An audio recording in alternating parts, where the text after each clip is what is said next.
Hey, what's up everybody, and welcome to more H1Z1. And before the actual early access release, here's 5 reasons why H1Z1 could spell disaster for DayZ standalone.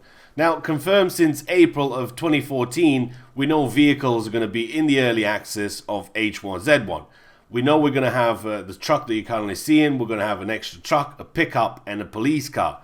All those are confirmed to be available in the early access stages. It took DayZ over a year to bring up a V3S into the game. Reason number 2, base building. Base building's always been a huge part of survival games, and if you look back at the DayZ mod, one of the most powerful and most loved mods by the community were Epoch and Overpoch. Reason being, all of them had crafting in there. You can build yourself a little base, you can attack from your base, you can defend your base, and so on and so forth.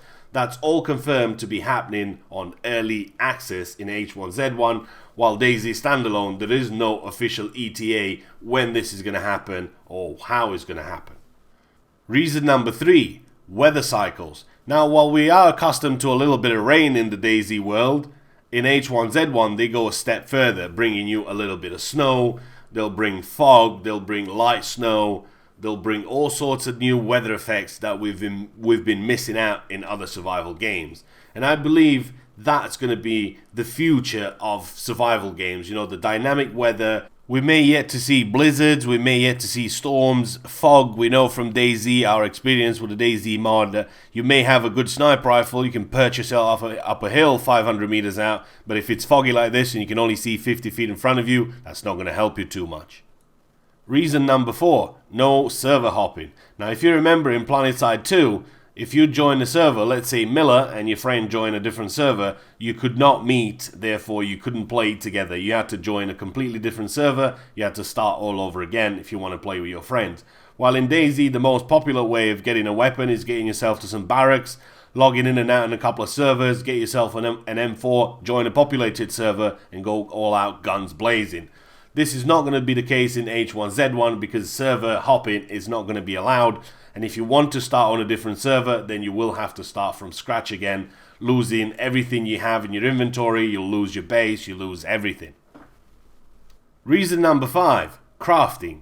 H1Z1 is all about the learning survival aspect of the game. You may not be the zombie slayer as soon as you start the game, but the more you play, the more you'll learn and the more knowledge you'll pick up.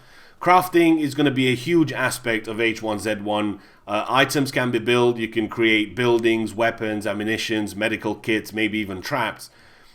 Players will not be told what to do. The crafting recipes that you'll have to find for yourself, and you'll need the right tools and the right knowledge in order for you to craft that sort of thing. While this is sort of happening in DayZ standalone as well, it is nowhere near as complex as it is in H1Z1. So there you have it, 5 reasons why I think DayZ standalone is in real danger from H1Z1, not to mention the server population.